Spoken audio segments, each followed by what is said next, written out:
Welcome students. Let us see now types of sets.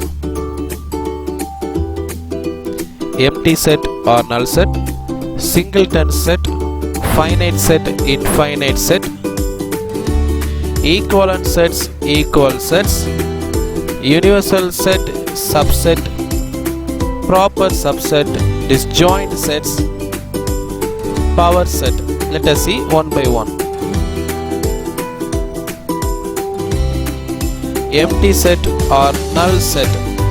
A set consisting of no elements is called the empty set or null set or void set. So, it is denoted by or empty set. Inside the set, there is nothing. For an example, a equal to x such that x is an odd integer and divisible by 2. We cannot divide any odd integer by 2. So a equal to set bracket empty set or pi. Are you clear?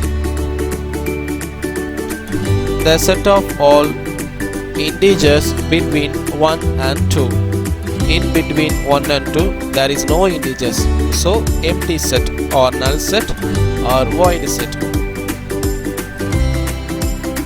Next, singleton set. A set which has only one element is called a singleton set. Singleton set, only one element. So this set is called a singleton set.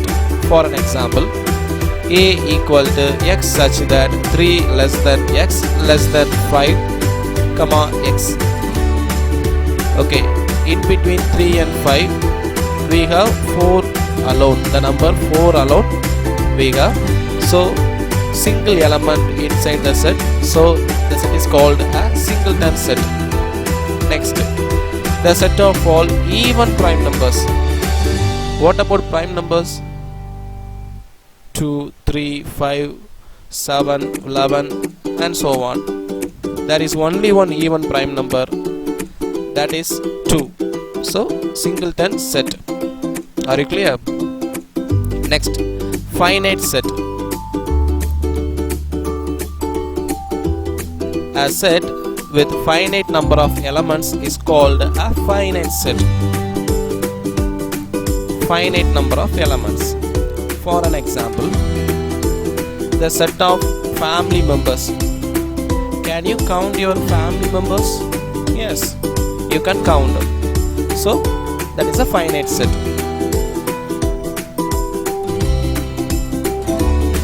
The set of indoor-outdoor games you play. Can you count what are the games you play? Yes, you can count. So that is a finite set. Next, the set of curricular subjects you learn in school. Can you say what are the subjects you learn in our school? You can say. So it's a finite set. A equal to x such that x is a factor of 36. Factor of 36, we know what are they. Next, infinite set. A set which is not finite is called an infinite set. Previously we have seen finite set. Here infinite set. Both are opposite. A set which is not finite is called an infinite set. For an example, 5, 10, 15. Can we count all the numbers? We cannot count uncountable numbers. 5 multiples means that is uncountable numbers. We cannot count. So it's an infinite set. Next, the set of all points on a line. We cannot count the points on a line. So it's an infinite set. Next, cardinal number of a set. What is the meaning of cardinal number?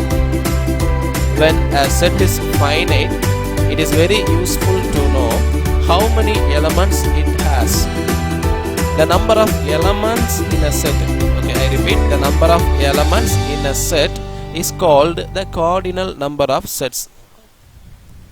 The cardinal number of a set A is denoted by n of A. For an example,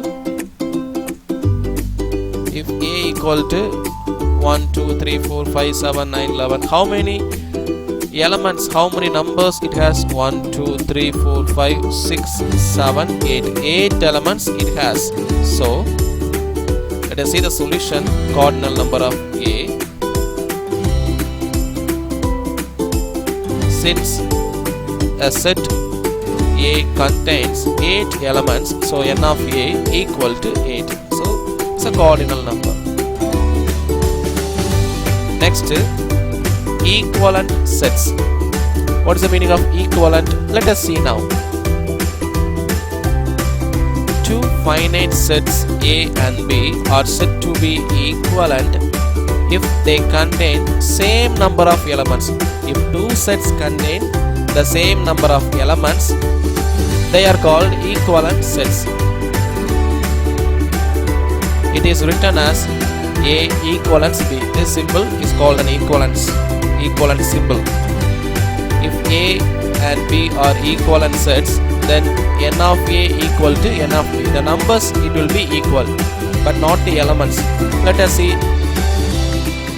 an example. For an example, consider A equal to ball, bat, 2 elements. So n of A equal to 2, and B equal to history, geography, n of B also 2. Here A is equivalent to B because n of A equal to n of B equal to 2. Not a equivalent. Numbers alone equal. Are you clear? Next, equal sets. Two sets are said to be equal if they contain exactly the same elements. Otherwise, they are said to be unequal. Exactly the same elements. Numbers and the elements should be same. In other words, two sets A and B are said to be equal if every element of A is also an element of B. Every element of A is also an element of B. Equal sets. Every element of B is also an element of A. It should satisfy these two conditions. Every element of A is an element of B. Every element of B is an element of A. Are you clear? Okay, children. Let us meet on next class. Bye.